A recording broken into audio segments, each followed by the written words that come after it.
Bonjour à toutes et à tous, bienvenue sur KTV Kwezi FM, le 106.9 pour ce temps de parole, toujours en direct à la radio et la télévision. Notre invité ce matin n'est autre que Elan Ziz, le patron de FO.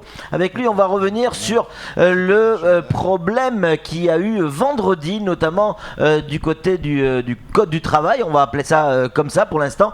Elan Ziz, bonjour. Bonjour Patrick. Grande réunion importante vendredi. Vous étiez présent à cette réunion où on a effectivement parlé des règles du travail, tout simplement. Vous n'êtes pas resté jusqu'au bout, hein. Pourquoi ? Écoutez, quand on a un dialogue de sourds qui s'installe au sein de la salle, nous on n'a pas envie d'être désagréable, donc on part. Parce que vous savez très bien que nous on respecte les institutions, on respecte la République, on respecte les valeurs de la République. C'est le respect. Donc, qu'est-ce qui vous a gêné dans cette réunion ? Qu'est-ce qui s'est passé pour que vous puissiez vous lever et partir ?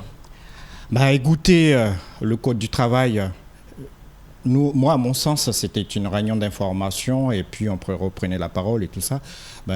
J'ai écouté, il y a eu un discours fleuve, on nous a expliqué un peu la Constitution, l'article 74, l'article 73, la départementalisation, le devoir du gouvernement de consulter les partenaires sociaux, d'engager un dialogue social et tout ça. Tout ça, c'est bien beau, mais il faut qu'on nous démontre aussi la finalité de tout ça.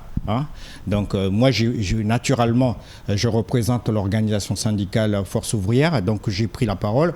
On m'a coupé, recoupé, on m'a empêché de poser les questions, mais j'ai continué à poser les questions parce que je suis là pour représenter la société civile et représenter aussi tous les salariés de Mayotte et représenter l'organisation syndicale Force ouvrière. Donc j'ai posé la question à savoir, est-ce qu'aujourd'hui, on se trouve dans un département régi par l'article 73, oui ou non?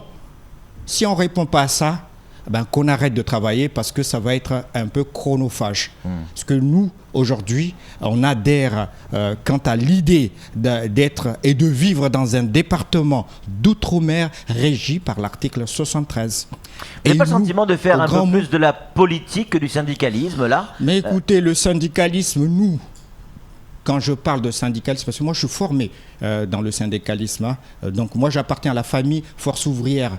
Donc nous, notre leitmotiv, notre symbole, c'est la liberté syndicale, donc l'indépendance syndicale. Donc aujourd'hui, la société telle qu'elle est organisée, c'est de notre devoir, nous les syndicalistes, d'œuvrer et de nous appliquer pour que les salariés de Mayotte aient un confort de vie, qu'ils aient des voies de dégagement, des routes, routes nationales qui sont dignes de ce nom, d'avoir des transports publics, d'avoir de la concurrence, d'avoir la vie moins chère. Tout ça, c'est pas de la politique. Ça nous concerne, non ? Ça nous concerne, nous, les organisations syndicales. Je vous signale que... Politique, c'est la vie de la cité, Elan Ziz. Je vous signale que nous, dans notre organisation, nous avons une association de consommateurs. Nous avons la FOC. Est-ce que la FOC, c'est de la politique ? Non. Donc, on la voit beaucoup, la FOC.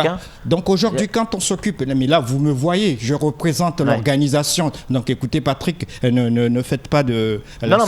Quand je dis qu'on ne les voit pas beaucoup, c'est notamment à la dernière réunion du bouclier qualité-prix. On y était, j'y étais, moi, accompagné de la vice-présidente de la FOC. Donc vous n'y étiez pas, donc vous ne pouvez pas savoir. Donc moi je le dis aujourd'hui, je le dis aujourd'hui et je le répète, que nous appartenons aujourd'hui à un syndicalisme libre et indépendant, donc on pose les bonnes questions. Donc aujourd'hui nous voulons évoluer dans un département régi par l'article 73 et quand j'ai vu la présentation, c'était une présentation où on nous a annoncé que la matière Code du travail, ça relève de la spécialité législative. Pour nous ne sommes pas d'accord. Tant qu'on n'enlèvera pas la spécialité législative de la matière Code du travail, nous, on aura l'impression qu'on est en train de travailler pour un marché de dupes. Donc, mais nous, on n'est pas là. C'est pourquoi je le répète aussi. Nous, on n'est pas là pour travailler de façon chronophage. Nous voulons être productifs. Vous demandez quoi aujourd'hui ? L'application immédiate du Code du travail tel qu'il est en métropole Point barre. Rien de plus, rien de moins. Nous C'est ça ? demandons au préalable à ce que la règle de la spécialité législative quant à la matière du Code du travail soit immédiatement levée pour qu'on puisse commencer les travaux de négociation quant à l'adaptation, aux adaptations qui seront rendues nécessaires par la spécificité du territoire de Mayotte. Et il faut le dire que l'article 73 permet les adaptations qui sont rendues nécessaires par le département concerné. Et aujourd'hui, j'ai la tristesse d'apprendre que le Code du travail relève de la spécialité législative. Donc nous ne sommes pas d'accord. C'est pourquoi symboliquement, nous avons quitté ce genre de débat-là, parce que ça ne nous concerne pas. Nous voulons être concernés par un débat où on respecte les engagements du gouvernement. C'était de faire de Mayotte un département régi par l'article 73. Vendredi, vous représentiez FO ou l'intersyndicale ? Les deux, Patrick. Donc l'intersyndicale était représentée alors ? J'étais pas le seul de l'intersyndicale, il y avait aussi la CGT, il y avait aussi les autres qui étaient présents. Donc ne focalisons pas sur la personne, mais restons dans le débat de fond. Samuel Bocher, le rédacteur en chef de France Mayotte Matin, a une question à vous poser, Lanziz. Concrètement, pour que tout le monde comprenne, parce que nous sommes tous pas concernés par cette mission qui est ici, est-ce qu'elle a pu entendre les revendications mahoraises ou elle est encore restée plantée, figée dans le calendrier 2017-2018 d'un basculement progressif et concerté ? Moi, la première impression, j'ai en face de moi un gouvernement qui n'écoute pas. Un gouvernement qui impose, qui a sa feuille de route et qui va s'appliquer à l'imposer à tout va. Et voilà. Donc, moi, cette impression-là, moi, j'ai envie à ce qu'on me démontre que je me trompe. Et jusqu'à maintenant, je ne me trompe pas. Parce que la position du gouvernement, elle est tout le temps martelée. On nous dit c'est comme ça et c'est comme ça. Ah ben, nous, à Mayotte, c'est pas comme ça parce que nous représentons la société civile, nous représentons le peuple. C'est à nous de décider l'avenir de ce département-là. Est-ce que ce qui est en train de se passer aujourd'hui, c'est une préparation à ce qui pourrait arriver en février ? Ben écoutez, moi Pourquoi je dis février ? Parce que c'est la fin de l'état d'urgence, vous l'avez compris. Moi je ne suis pas fataliste. Moi ouais. je vous ai dit que je respecte les valeurs de la République. Donc moi je suis là pour espérer à ce que les choses aillent mieux. Donc je lance un appel au gouvernement pour leur dire d'écouter les Mahorais et d'abandonner leur feuille de route parce qu'on n'en veut pas. On n'en veut pas de Mayotte 2025. Ça, on ne pourra pas. Moi, je pense très sincèrement que quand on est au gouvernement et qu'on a un mandat qui termine en 2017, on ne peut pas se protéger pour projeter en 2025 tout en sachant qu'on n'est même pas sûr d'être réélu, qu'on sera là pour imposer ce 2025-là.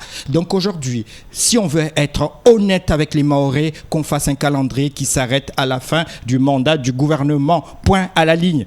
Donc aujourd'hui, moi, je n'ai pas la langue de bois. Moi, je ne suis pas politicien. Je suis syndicaliste. Je représente des intérêts, je crois à ces intérêts-là, je crois que Mayotte peut s'en sortir avec l'aide de la solidarité nationale, parce que jusqu'à maintenant, on n'a pas droit à la solidarité nationale, on est les enfants pauvres, les enfants oubliés de la République, et ça, c'est pas normal. Alors, vous parlez souvent du gouvernement, vous êtes d'accord avec ce qui suit, c'est que le corps préfectoral, et Seymour Morsi, le préfet actuel de Mayotte, ne peut rien quand ce qui est en train de se passer aujourd'hui. Il applique des décisions gouvernementales. Le problème, il n'est pas à l'échelle de Mayotte. On est d'accord là-dessus ou pas ? Oui, je veux bien accepter que le préfet ou les missionnaires ne font que leur boulot de fonctionnaire, oui. Mais quand on va devant un public, un parterre d'une centaine de personnes par exemple, et dire qu'à Mayotte, aucune convention collective ne peut s'appliquer, aucune convention collective nationale ne peut s'appliquer tant que le Code du travail métropolitain de droit commun n'est pas applicable à Mayotte. Ça, c'est faux, c'est faux. toutes les conventions collectives auxquelles le champ d'application est inscrit le terme, l'expression département d'outre-mer, c'est applicable à Mayotte parce que nous sommes devenus en 2011 département d'outre-mer. Donc ces gens-là, ils ont la mémoire courte. Ils ne savent pas qu'on est département d'outre-mer. Je suis désolé, je veux bien croire que ces fonctionnaires-là sont là pour juste faire leur métier, mais ils sont là quelque part pour nous orienter vers quelque chose qui n'est pas rentable et qui ne nous rapporte rien, nous les Mahorais. Donc aujourd'hui, moi ce que je réclame, c'est que les analyses juridiques qui sont faites par ces fonctionnaires-là, ça doit être des analyses justes, parce qu'aujourd'hui, on s'aperçoit qu'on nous fait des fausses analyses et qui ne correspondent pas à la réalité juridique de Mayotte. Samuel, une réaction? Oui. La mission de monsieur Ledem, qui va travailler sur le code du travail à Mayotte et sur les reconstructions de carrière et sur l'ancienneté, ainsi de suite, doit rendre, selon le Premier ministre, son rapport pour le 29 février prochain. Est-ce que vous attendez quelque chose de ce rapport et est-ce que vous avez d'autres rendez-vous prévus avec cette mission pour travailler ? Mais bien sûr que j'attends beaucoup de choses de ce rapport. Déjà, il va falloir qu'on rectifie, qu'on dise effectivement les conventions collectives s'appliquent à Mayotte, notamment la convention collective nationale des agents de la sécurité sociale, des organismes sociaux, notamment la convention collective concernant l'énergie pour EDM, notamment la convention collective nationale pour tous les outre-mer, le réseau RFO et tout ça, France Eau et Mayotte Première et tout ça. Il faut rectifier tout ça. Il ne faut pas mentir aux Mahorais. Il faut commencer par là, faire un état des lieux, dire qu'il y a beaucoup de choses qui ont commencé à s'appliquer et que eux, c'est-à-dire le gouvernement, est déterminé à faire appliquer le droit commun à Mayotte. Ça, je veux que ça soit inscrit dans les rapports. Là, et là, à partir de ce moment-là, je vais croire, j'aurai quand même une certaine assurance que cette mission-là, elle est là pour nous aider. Mais quand on se met déjà à nier l'existence, parce que quand je vous dis que les conventions collectives nationales ont commencé à s'appliquer à Mayotte, du moins ceux qui ont écrit leur champ d'application au département, qui l'ont écrit expressément département d'outre-mer. Et ceux auxquels il n'y avait pas l'inscription département d'outre-mer, on l'a négocié à Paris, on a inscrit le nom de Mayotte. Je veux parler de la convention collective nationale des organismes sociaux auxquels il y avait allusion au département nommément inscrit, c'était Martinique, Guadeloupe, Guyane et Guadeloupe.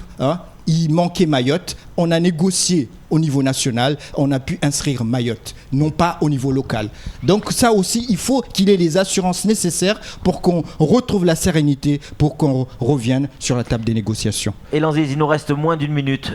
Une question qui revient souvent chez nos auditeurs et téléspectateurs, une question vérité. Est-ce que oui ou non, on a posé la même question à Salim Naouda, est-ce que oui ou non, vous avez des envies de politique à terme, demain, après-demain, les prochaines élections? Est-ce que oui ou non, un jour, on va retrouver El Anziz en politique? Clairement. Vous savez très bien, Patrick, très clairement, je ne mélange pas les genres. Je ne suis pas un politicien, je suis syndicaliste. Ma question, c'est pas ça. Et en bon syndicaliste que je me respecte, tant que je ne vais pas perdre mon mandat à l'union départementale, je ne serai au grand jamais pas candidat à un mandat politique, parce que je ne peux pas concilier un mandat politique et un mandat syndical. C'est pas ma question, ça veut dire que tant que vous êtes syndicaliste, vous ne pouvez pas faire de la politique, mais est-ce que ça veut dire qu'un jour vous pouvez quitter le syndicalisme pour faire de la politique? Vous savez, Patrick, moi je ne suis pas là pour savoir ce que je vais faire quand j'aurai 75 nous, oui, ans on aimerait bien ou 80 savoir. ans. Donc aujourd'hui, ce qui est dans ma conviction personnelle, c'est d'être syndicaliste. Il ne m'est jamais passé à l'idée de mélanger le syndicalisme et la politique. On a bien compris, merci beaucoup El Anziz pour d'avoir répondu clairement à nos questions. C'est tout pour ce temps de parole. Ça va être compliqué le code du travail. Allez, tout de suite la suite de nos programmes.